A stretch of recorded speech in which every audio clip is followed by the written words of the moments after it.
저희가 또 코로나19 추가 확진자가 계속해서 좀 나오고 있습니다. 그래서 사회적 거리두기 기간도 좀 연장이 됐었는데요. 이 와중에도 지금 4.15 총선은 계속 달려가고 있습니다. 선거 운동 분위기도 코로나 때문에 좀 많이 달라진 것 같아요. 좀 다니시면서 어떻게 좀 느끼세요? 예전 같은 경우에는 새벽부터 이제 교차로마다 다 나와서 율동하고 그렇죠. 뭐 그리고 밤에 퇴근할 때도 그러고 뭐 낮에도 그런데 한 번도 못 뜨는 데다가 내가 4월 2일 날 선거운동 처음 공식 선거운동 시작했잖아요. 그러고 나서 한 번 들었어요. 한 번.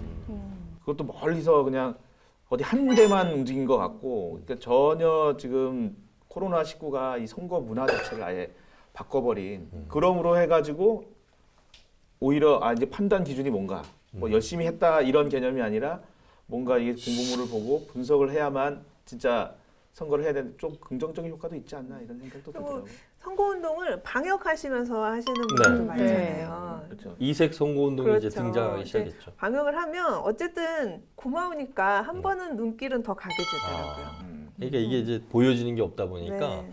지금 이제 뭐 이색 선거운동 여러 가지 우리도 이제 취재를 해봤지만 마라톤을 뛰면서 하시는 분들이 네. 있고요. 그다음에 아까 말씀하신 것처럼 골목골목을 누비면서 시장 뭐 이런 데서 방역 하시는 분들이 있고 그다음에 특이한 거 보니까 선거운동원하고 쓰레기 줍기 선거운동 하시는 분들도 있어요. 클린 캠페인 비슷하게.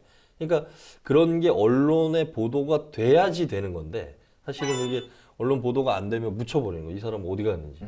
내가 찍어야 되는데 과거 같으면 뭐 돌아다니면서 악수하고 유세차 돌아다니고 막 이런 건데 선고송 뭐 율동하고 이런 것들이 근데 이제 마지막으로 갈수록 선거 직전까지 가면 그래도 절박하기 때문에 다양한 모습들이 또 나오지 않을까.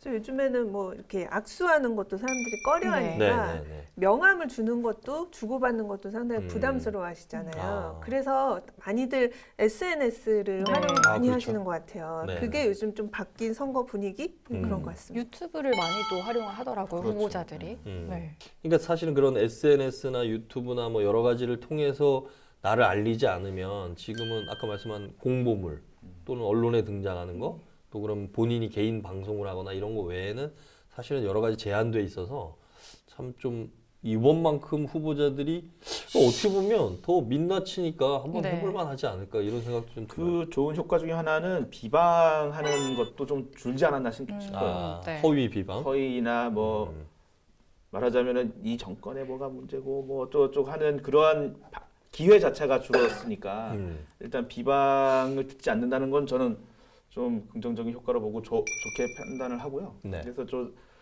이번 코로나19 선거운동 기간을 계기로 이렇게 하는 게 더 낫겠다 해서 좀 선거 패러다임, 운동 패러다임이 바뀌지 않을까 생각이 들어요. 그렇죠. 그 과거에 좀 뭐 저질 선거, 진흙탕 뭐 선거 운동 뭐 이런 얘기 많았었는데 사실은 강제적으로 지금 사회적 거리두기를 하다 보니까 이 후보자들도 그런 좀 부정적인 면들이 많이 좀 상쇄되는 거 아닌가.